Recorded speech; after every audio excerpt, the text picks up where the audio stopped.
Last week, I jumped off of a cliff. This is part of the river. It was about 5 meters high, which translates to roughly 16 and a half feet tall. My fiance and I were on a short trip to Cancun where we did this water expedition amusement park called Shell Hub. When I got up to the rocky cliff, standing on the edge, walked over to the very tip, looked down, and holy crap. My heart was like, this is so terrifying. I'm not going to do this. It was much higher when I saw it visually than I expected.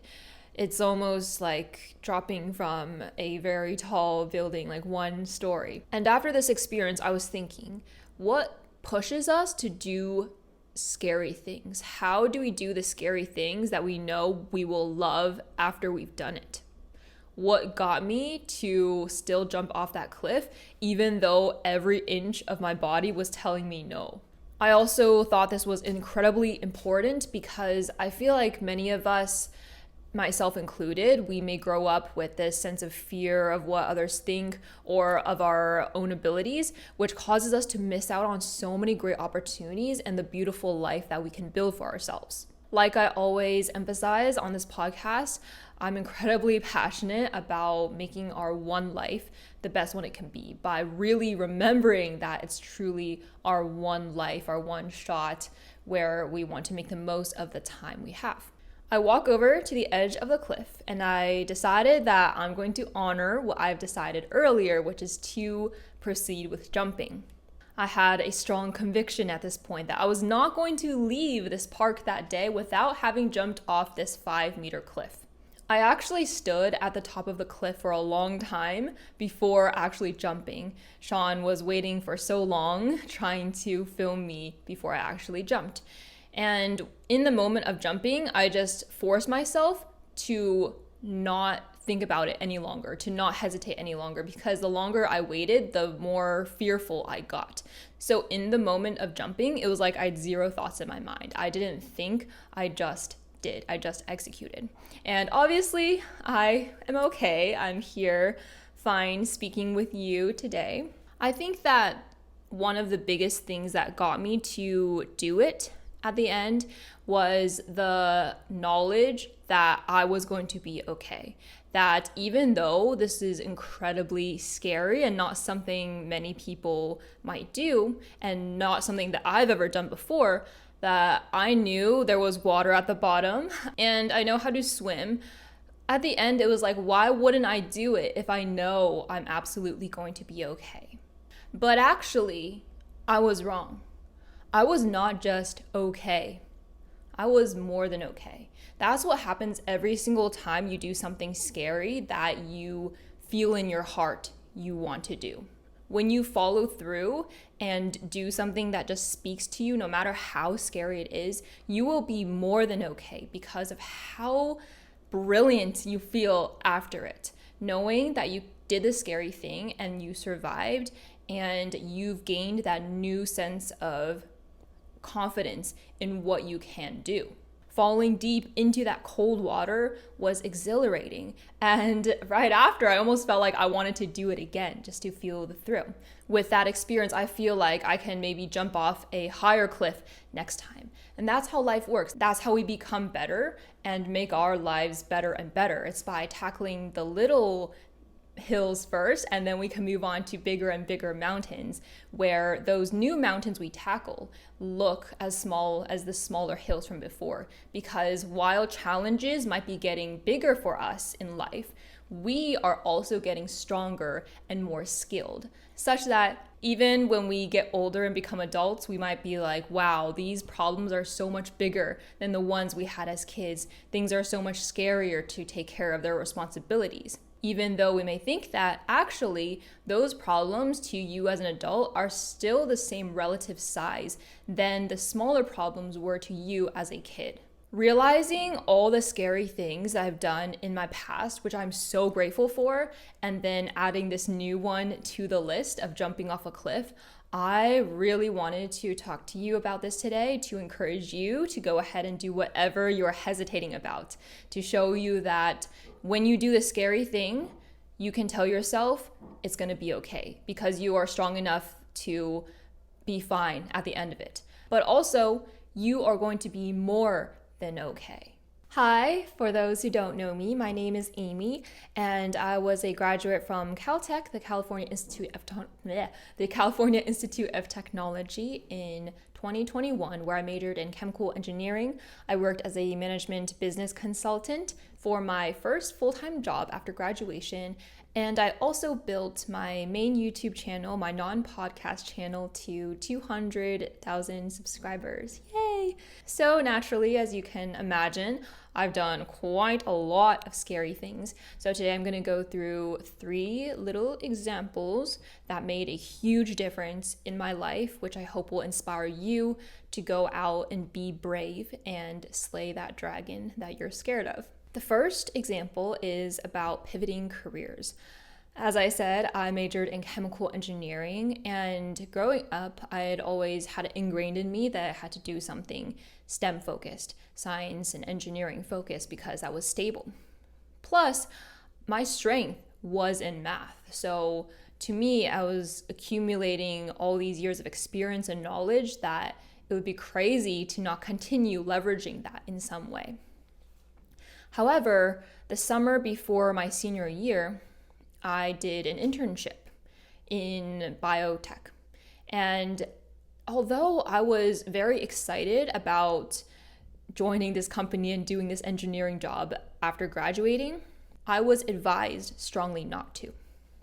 I was so shocked, like, you're telling me that after all these years of learning engineering that you, this person as an engineer, am telling me not to do this? Why? My mind was immediately on defense. Like, that's so terrifying. Why would I do that? But this person who was advising me, he actually did chemical engineering as well. And he started working at this biotech company immediately after he graduated. So he had a couple years more experience under his belt.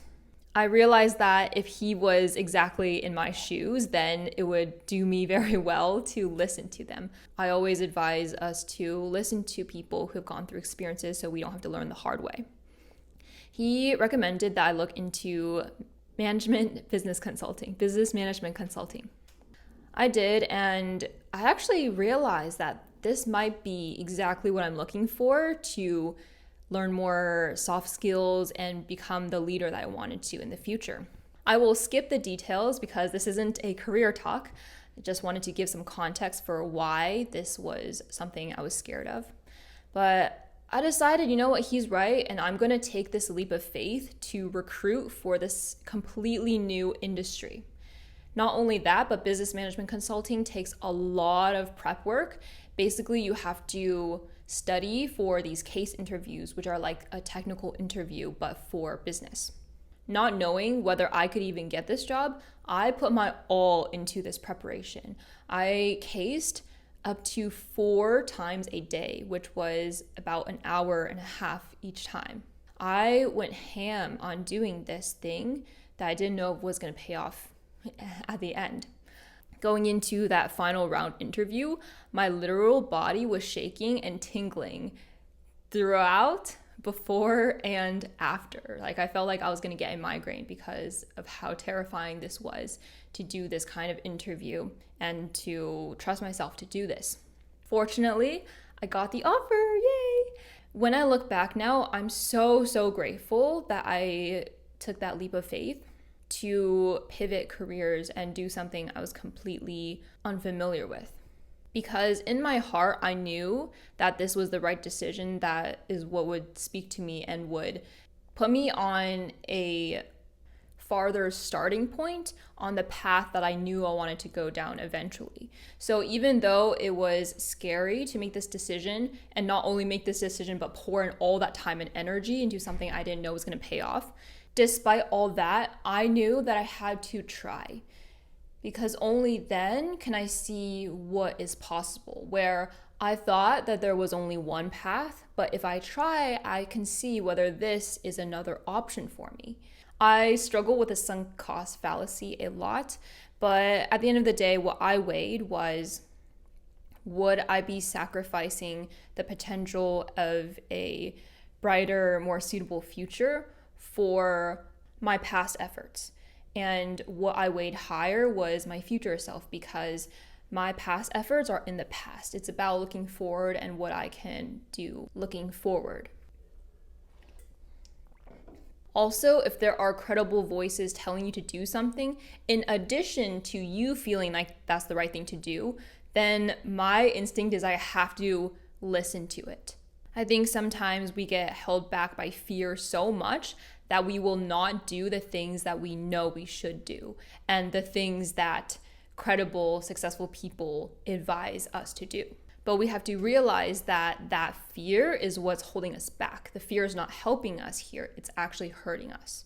The second example is when I was in summer of 2017. So going back in time a little bit, this was summer before my freshman year of college. And there was this idea that just spoke to me. I started getting into BTS, which is a K-pop group, but I couldn't sing their songs. My sister and I love singing, but we don't know Korean. So the idea I had was that I'm going to translate these lyrics into English singable lyrics that follow the rhythm, that rhyme, and that makes sense, and that we can sing ourselves. I'm also going to make these into karaoke's and covers for the rest of the world to enjoy their music and the meanings behind their lyrics. I never put myself out there like that in any capacity before. Growing up, when I saw YouTubers on my screen, I just thought of them as a different species almost. Like I saw Jenim and Ryan Higa, and I was just like, those are the celebrities kind of. So to consider making myself a YouTuber was incredibly out of the blue. And I remember when I was filming for the first video, there were always moments of doubt where I'm like, why am I even doing this? Why am I putting so much effort? Why am I setting up the camera 5 million times? It was such a struggle. Why am I going through all this when this could all fail and lead to nothing? And like, why am I even doing this scary thing that no one else is doing? It was just all those thoughts. And before we hit publish, it was also the feeling of, wow, people are going to judge us. This is so embarrassing. I can't believe we are putting a video with our faces out on the internet. Fast forward a month, 2 months, we started gaining traction and recognition, and people loved our content because it was unlike something anyone else has done before. See, the reason it's scary is because no one else has done that before. Not only because it was putting ourselves on YouTube, but it was also doing something that other YouTubers haven't done before. But that's what shines when it's different. And people started to take notice, and people started commenting such kind, sweet words like, this is the best channel I've ever found because now I can sing my heart out to the music that I love. Thank you so much for making this beautiful cover, because listening to it has given me hope to continue living. It was crazy, the comments that we got. And naturally, I was so incredibly grateful that we did that scary thing, that I pushed myself to do these scary things once again. And once again, it paid off. While it was scary to start that first YouTube channel, our music YouTube channel, it was, again, a weighing of two options. I felt this pull so strongly that I had to fill this hole on the internet that no one else was filling. I had to make this music and give people the voice that they wanted to have.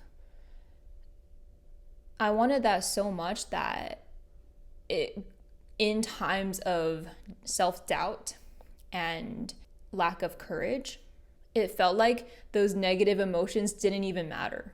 Because what could matter more than me doing something that I'm passionate about and that speaks to me and that could help more people? It's like weighing the potential and certain benefits way higher than the doubts and mistakes and fears of messing up.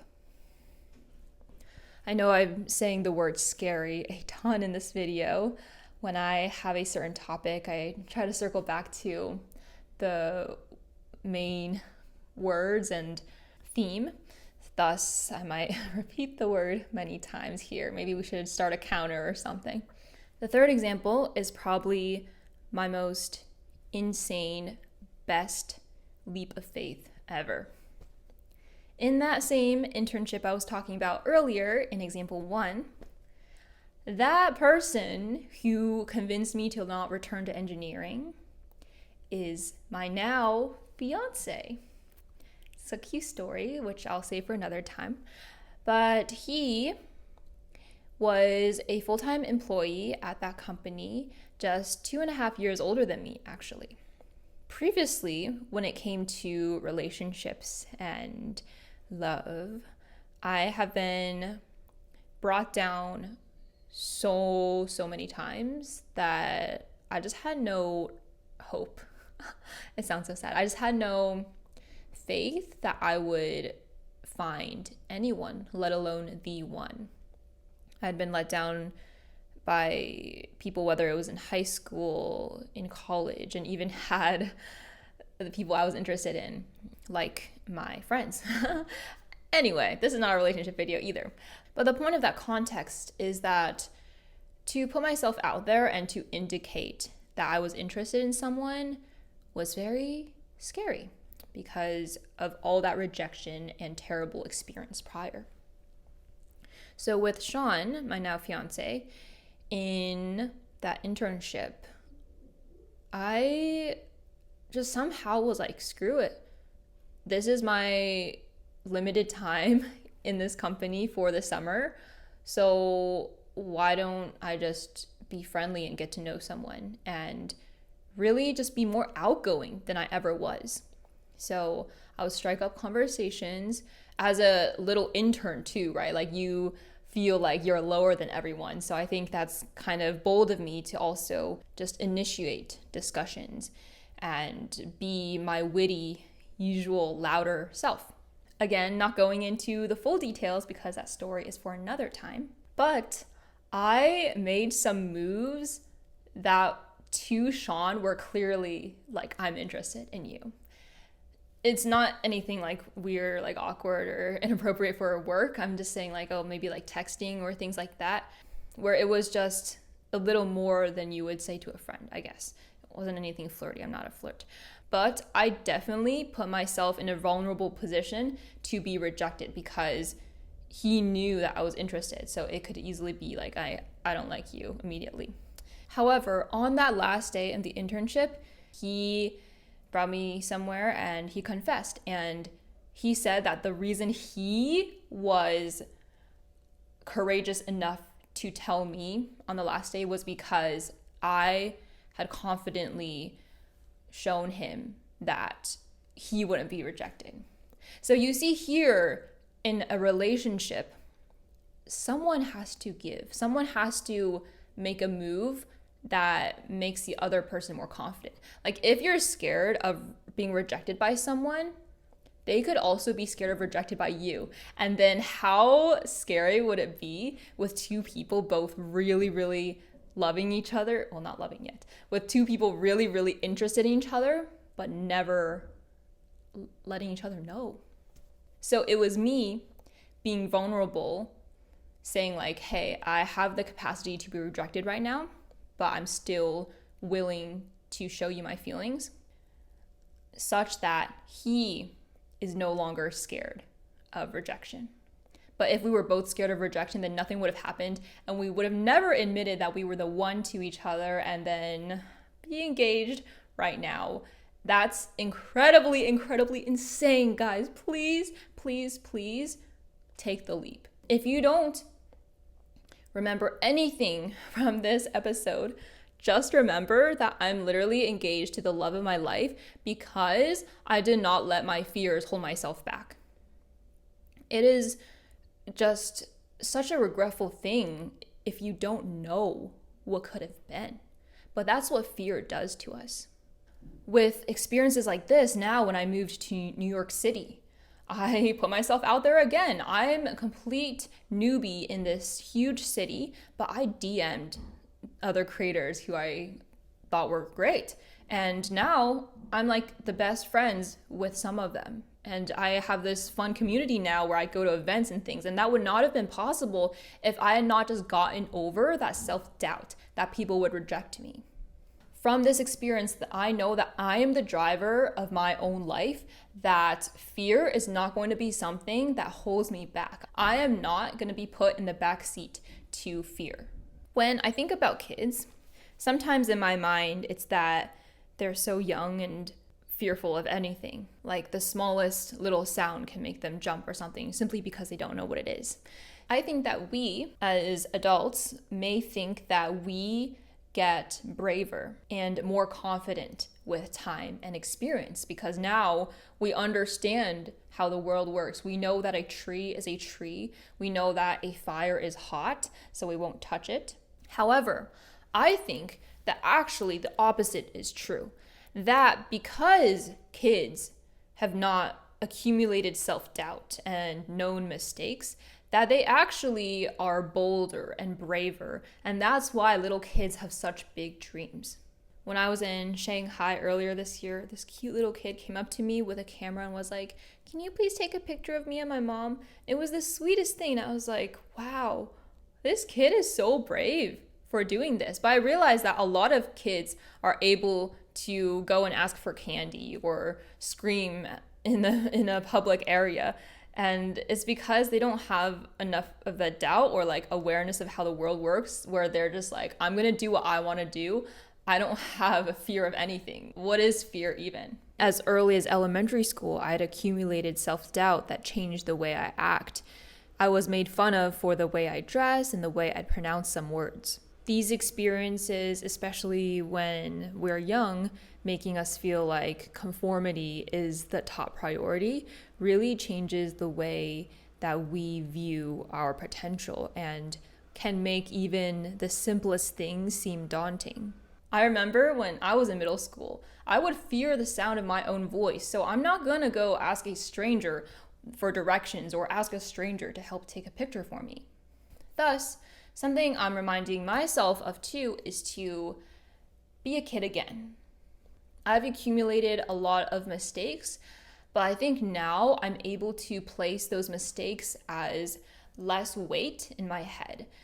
Psychologically, there's science behind this. We as humans tend to remember the negative things more than the positive. So if you've made mistakes, which undoubtedly we've all have, then you might weigh and remember those mistakes more than what you've overcome. And thus you will become more doubtful of any new thing you try. But what if you had the courage and the curiosity of a kid again? What if you had the curiosity of a kid not knowing what this button does, so they press it anyway? Go press that button, even though you have no idea what it does. See what happens. There's only one way to find out.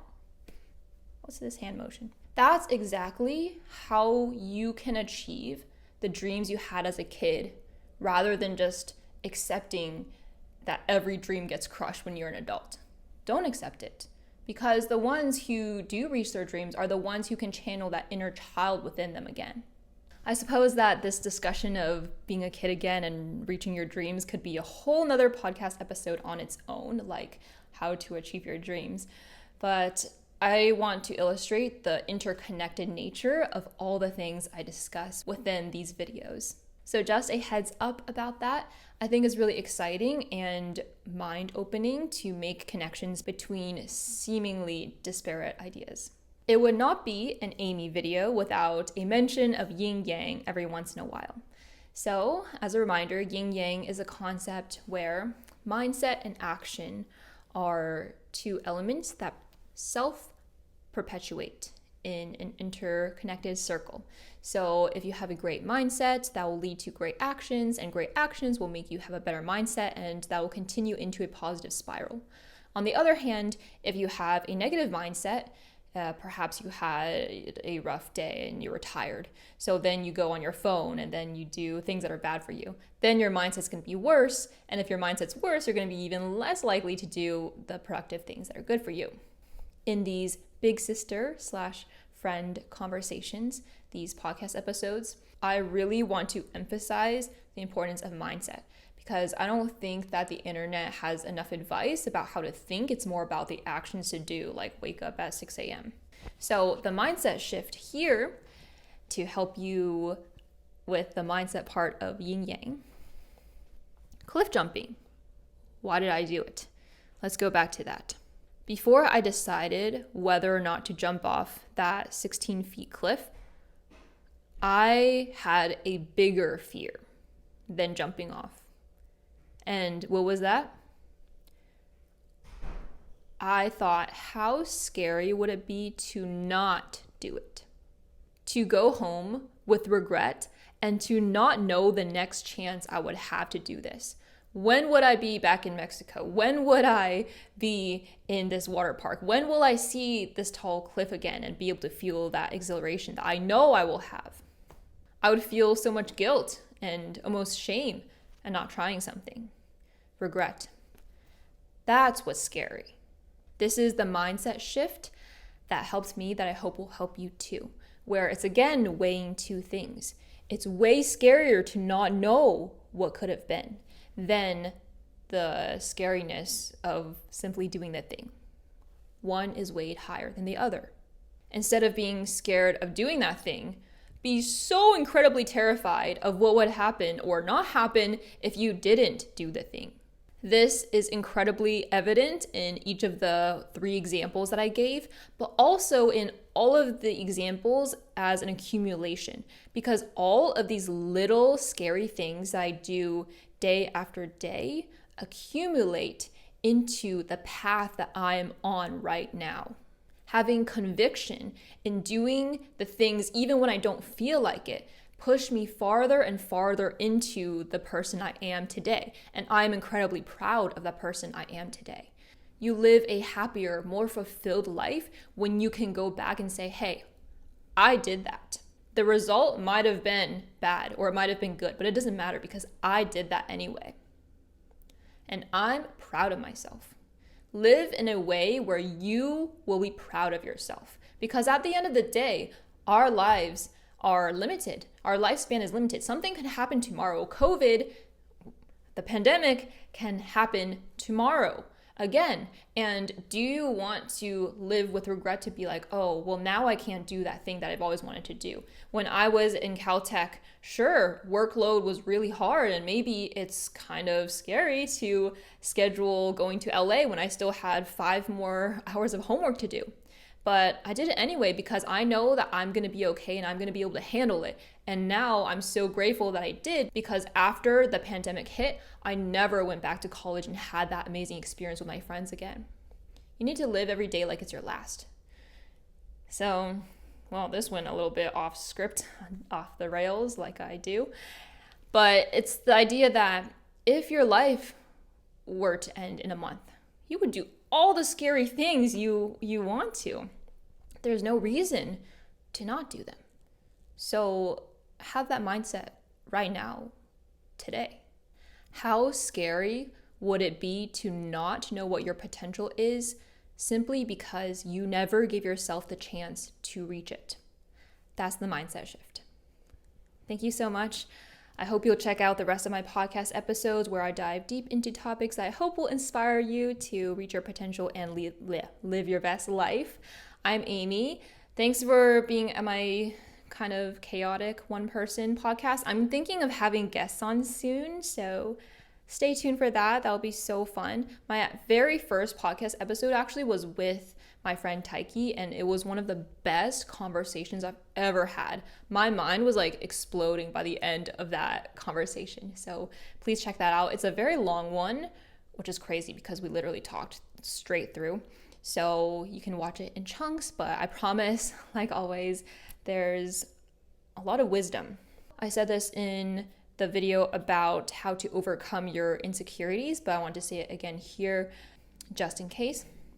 I think of these conversations, these podcast episodes, not as me lecturing or preaching at you, but more giving a candid perspective of what I would have told my younger self, and also the kinds of reminders that I would give myself today, as much as it is to help you.